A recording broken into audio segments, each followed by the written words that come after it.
Hello दोस्तों। आज इस कहानी में हम बात करेंगे कि किस तरह जब हम सच्चे मन से भगवान को पुकारते हैं तो वह दौड़े चले आते हैं और हमारी पुकार ज़रूर सुनते हैं। दोस्तों, भगवान को भी सच्चे भक्त की उतनी ही ज़रूरत होती है जितनी हमें भगवान की।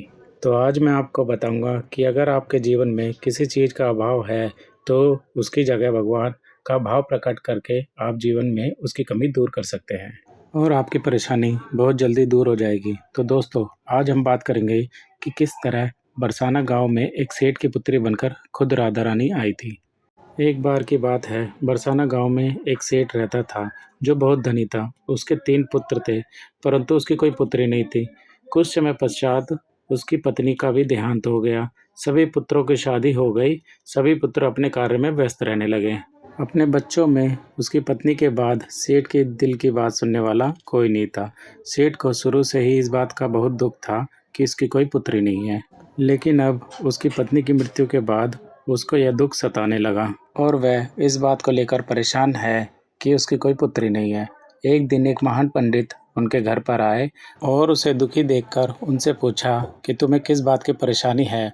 उसने अपना दुख का कारण पंडित को बताया कि कोई उसकी पुत्री नहीं है, इस वजह से मुझे अपने जीवन में यह अभाव रहता है।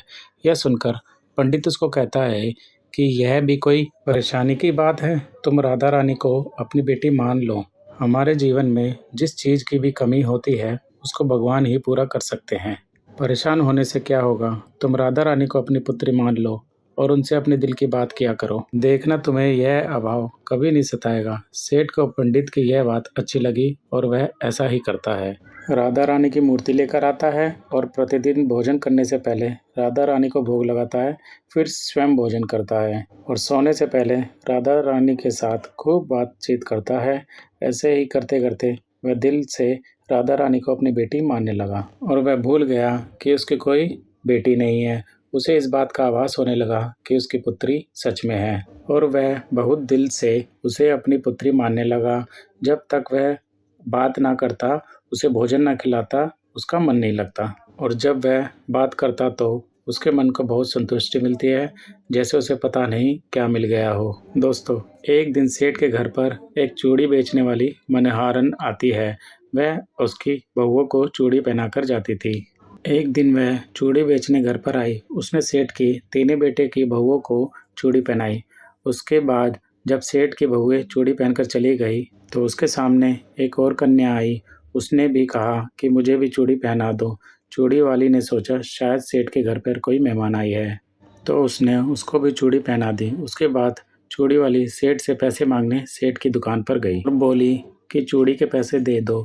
उसने पहले से अधिक पैसे मांगे तो सेठ ने कहा, तुमने चूड़ी के दाम बढ़ा दिए हैं क्या? तो उसने कहा, नहीं, मैंने चूड़ी के दाम नहीं बढ़ाए हैं, परंतु मैं आज 4 को चूड़ी पहनाकर आई हूँ। सेठ ने कहा, मेरे घर पर तो 3 ही बहुएं हैं।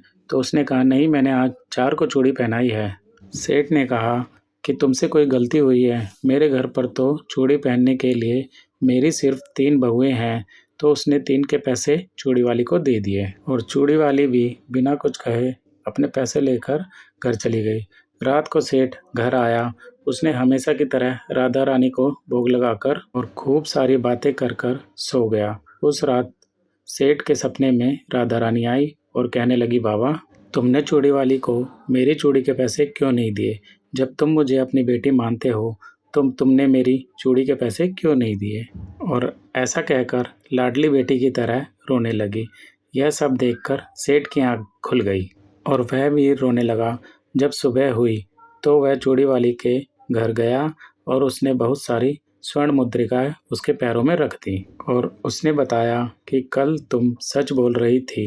तुमने कल 4 को ही चूड़ी पहनाई थी। मैंने राधा रानी को अपनी बेटी माना है। तुम बहुत भाग्यशाली हो जिसको राधा रानी के दर्शन हुए। मैं इतने दिनों से उनके दर्शन को तड़प रहा हूँ और तुमने एक बार ही में उनके दर्शन कर लिए। यह बोलकर रोने लगा और बोला कि तुम्हें चूड़ी का जो भी दाम चाहिए मुझसे मांग लो। यह सुनकर मनिहारन की आंखों में भी आंसू आ गए और उसने मन में सोचा, जब मुझे खुद राधा रानी के दर्शन हो गए हैं तो इससे ज़्यादा मुझे क्या चाहिए। और सेठ ने उसके सामने हाथ जोड़कर कहा कि तुम्हारी वजह से मुझे राधा रानी के दर्शन हुए हैं।